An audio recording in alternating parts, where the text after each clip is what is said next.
Vamos a recibir con mucho gusto en este bloque de GPS a Eduardo Sacheri eh, por su último libro que se llama El funcionamiento general del mundo.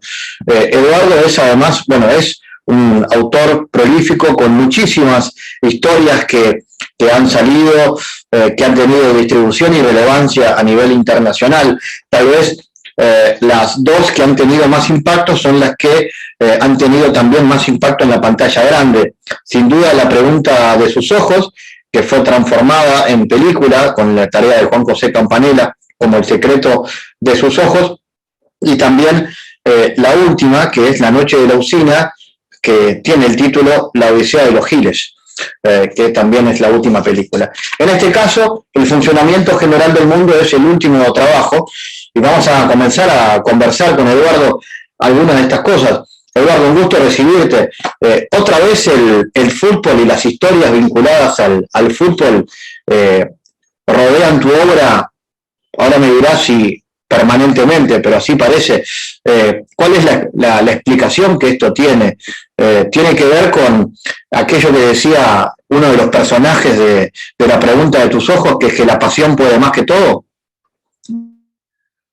Bueno, Fabián, yo creo que en general mi literatura siempre se ha nutrido de mis mundos cotidianos, de mis universos próximos, eh, y el fútbol forma parte, sin duda, de esos universos próximos de mi vida desde que nací. Eh, Me crié acá en Castelar, en el oeste de Gran Buenos Aires, sigo viviendo en la misma zona, siguen apasionándome las mismas cosas. Y entonces es inevitable como que los temas regresen. Es verdad que en los últimos años me había alejado un poco del fútbol, no alejado del fútbol, sino que mis últimas novelas no habían estado tan cerca del mundo futbolero.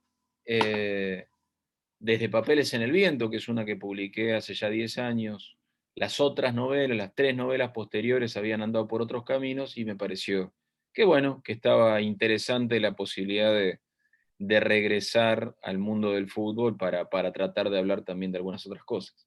Claro, y de algunas de esas otras cosas es las que también quería hablarte, porque aparecen por acá la épica, la derrota, el juego, pero también algunos otros aspectos, ¿no? Que tienen que ver, por ejemplo, con el autoritarismo, por ejemplo, estar en la construcción de estos personajes. Bueno, la historia navega entre dos tiempos, o el presente, pongámosle, o algo parecido al presente, y 1983. Y bueno, y si hablamos de 1983 en la Argentina, si bien es cierto que el año termina de la mejor manera, porque votamos el 30 de octubre del 83 y Raúl Alfonsín asumió la presidencia en diciembre, al mismo tiempo fue el último año de la dictadura. Y una dictadura muy prolongada y muy que había calado hondo en un montón de comportamientos sociales. Entonces, salir de esa larga noche tampoco fue algo de un día, ni de dos, ni de tres. Llevó su tiempo, llevó su esfuerzo, y la novela, anclando en una gigantesca escuela del Gran Buenos Aires, en un gran liceo secundario del Gran Buenos Aires, lo que intenta es, bueno, buscar un poco esos rastros de los vínculos sociales en, no la gran política, sino alumnos, profesores, autoridades de una de esas grandes escuelas públicas de aquella época. Uh-huh.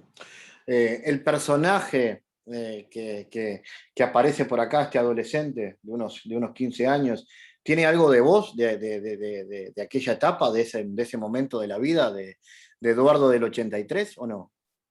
Sí, yo creo que tiene bastante, a lo mejor no la parte más personal, familiar, que yo le creo al personaje, que tiene una serie de situaciones en su casa que lo afectan bastante, no en esa parte, pero en esto de tener 15 años en el 83, estar a la mitad de la escuela secundaria, cursarla en una enorme escuela, en un colegio gigantesco, cruzado de cosas muy lindas y también muy estimulantes, y otras cosas muy traumáticas también, propias de la época y de esas grandes instituciones.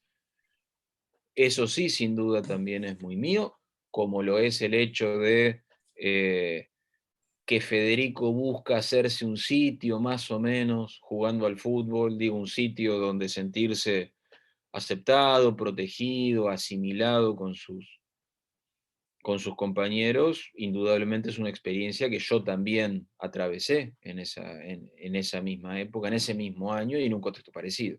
Uh-huh.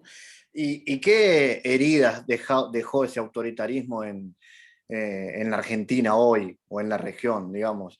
¿Qué cosas quedaron que hoy todavía se notan?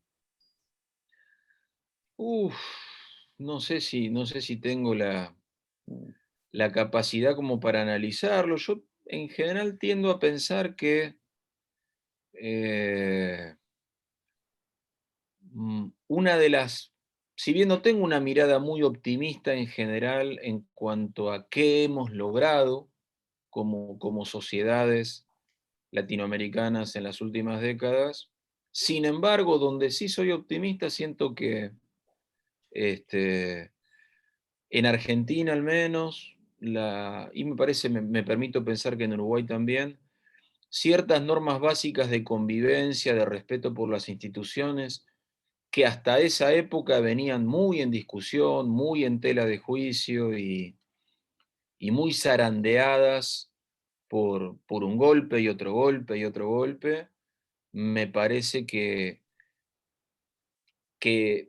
a partir de ahí la cosa tuvo una estabilización interesante, más allá de que este, estemos más o menos felices con los resultados concretos a nivel de nuestro progreso socioeconómico. Me parece que hoy en día a prácticamente nadie se le ocurriría romper los procesos legales, institucionales, democráticos.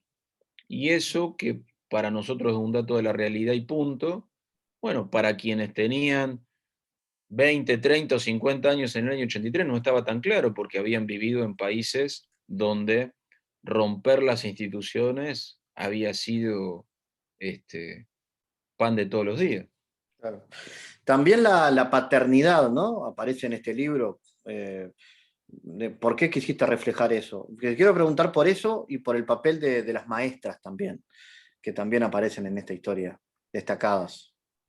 Mirá,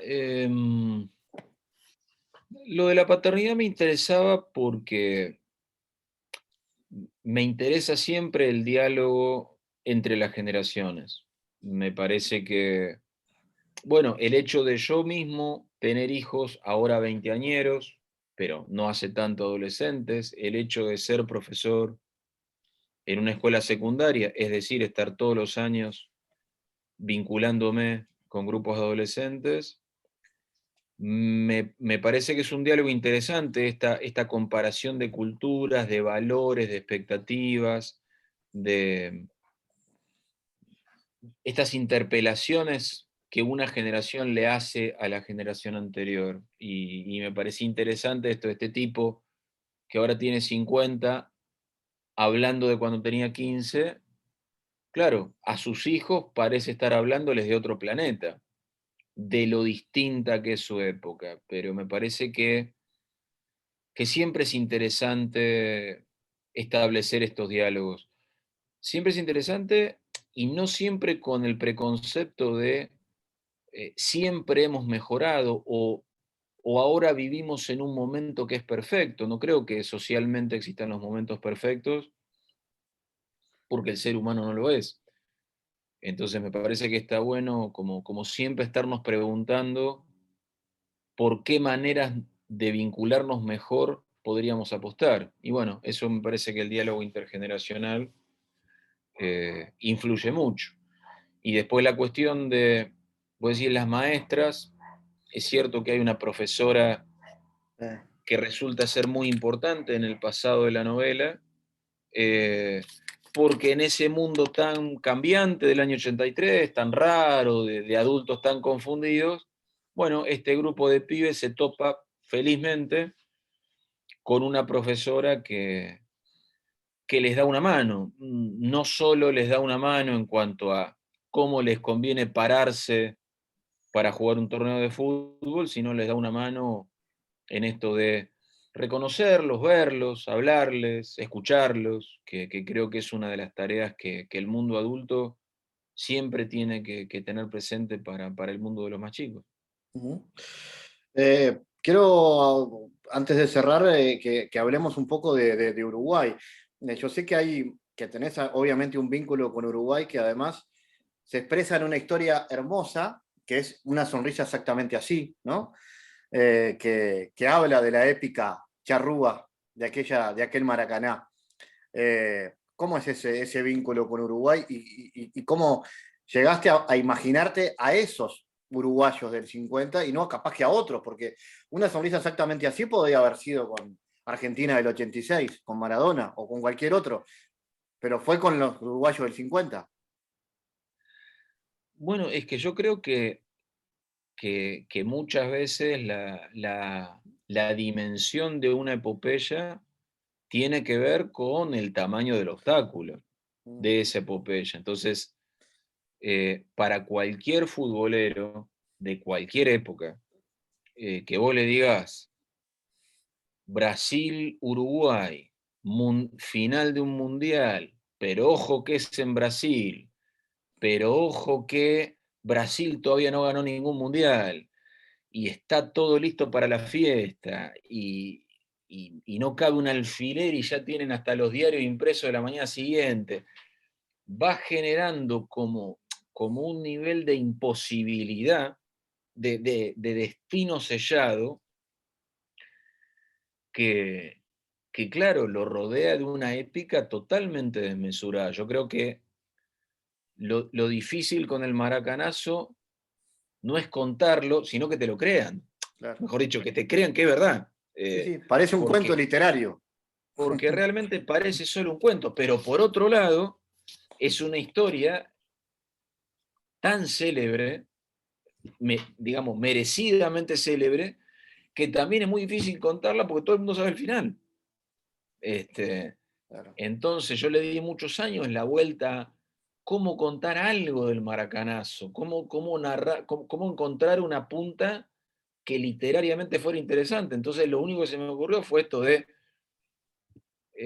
un flaco dispuesto a que una chica le conceda la oportunidad de quedarse a tomar un café, y lo único que encuentra para que la piba, con mucho derecho, no lo raje y le diga salí de acá loco, sea para que te voy a contar una historia. Porque precisamente el maracanazo ya siento que trasciende, hace mucho que ha trascendido la historia del deporte y es eh, un ejemplo épico, más allá de que la excusa final sea un partido de fútbol. Claro. ¿Y todavía quedan de esas cosas tan épicas como la del 50 o ya fue?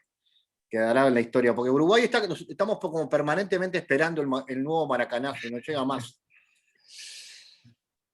Y lo que pasa que la vida en general no nos ofrece a menudo semejantes cúspides. Eh, Ojo, mirá que hay vida que no tiene ninguna cúspide. Quiero decir, Uruguay puede pensar, che, la pucha, van 70 años que trepamos esa montaña, pero la montaña la trepaste. Yo creo que alguna, digamos que siempre hay alguna cúspide ahí adelante que uno escalará. Habrá que ver cuál es, cuándo se da, pero yo creo que tranquilamente puede haber una en el futuro. Seguramente ahí habrá otro flaco en un café que se cruzará, ¿no? con, con otra historia de amor, y ahí estarás para contarla. Y mirá, ojalá, Porque ojalá que sí, será un placer. café y historias de amor siguen habiendo, lo que no hay son maracanazos, pero bueno. Y bueno, pero ¿quién te dice no haya uno a la vuelta de la esquina o de dos esquinas? Capaz que falta un poco todavía. Está muy bien. Eduardo, el funcionamiento general del mundo, entonces, está a las ventas, editado por Alfaguara en Uruguay y también en Argentina, nos están escuchando también en América Latina. ¿Esta historia puede ser una película como las otras? La verdad, no lo sé, Fabián. Me encanta cuando pasa, Sí. ya pasó 3 veces, pero depende de que alguien del mundo del cine la lea, se entusiasme y la vea, ¿viste? Claro. Diga, uy, acá hay una película. Hasta ahora, las veces que pasó de esa manera, como en ese orden, digamos. Así que habrá que esperar a ver si pasa. Eduardo Sacheri, gracias. A vos, Fabián, que andes muy bien.